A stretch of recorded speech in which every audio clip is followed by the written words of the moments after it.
Team members of the Bringing Wetlands to Market project are working to create coastal management tools to encourage investment in wetland restoration and protection.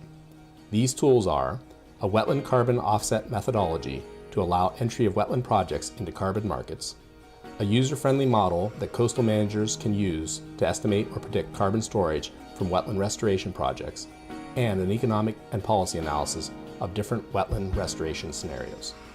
They are collaborating with a wide cross-section of stakeholders from the coastal management community to support development and use of these tools.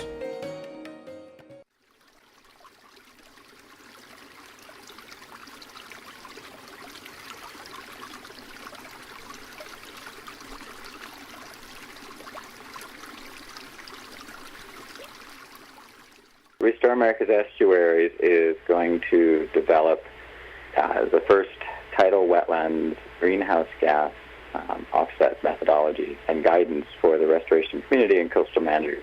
The purpose of a methodology is to provide a set of rules and instructions for somebody doing in this case, a tidal wetlands restoration project on how to calculate and document the net greenhouse gas benefits of the project so that they can then obtain carbon credits on the voluntary carbon market.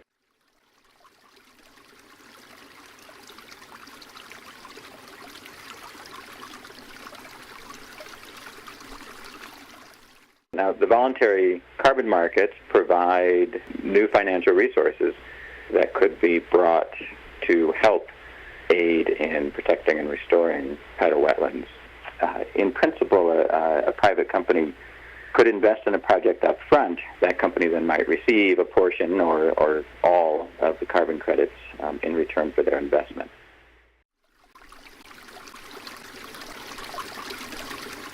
Dr. Omar Abdulaziz from Florida International University is working with project team members to develop a user-friendly model to predict greenhouse gas emissions under different climate, sea level rise, and environmental stress scenarios. The proposed model uses a new method to predict wetland greenhouse gas emissions. The project team will present the model to the coastal management community in an Excel spreadsheet. Better understanding of ecosystem services will help support the development of wetland restoration protocols. The economic and policy analysis portion of this project is really designed, I think, to do three things. One is to help people understand the monetary value of carbon stored in salt marshes on Cape Cod. And, you know, those numbers, they could be quite large. We don't know yet, but we know salt marshes do store a lot of carbon. I think the sort of second piece of this that will be interesting is we can look at how policies that promote storage of carbon in salt marshes actually compare with other carbon storage policies. For example, you might look at, how does this compare with planting trees? Is it more effective, less effective? I think, to the extent that this is a cheaper way of storing carbon than other things, it becomes really important.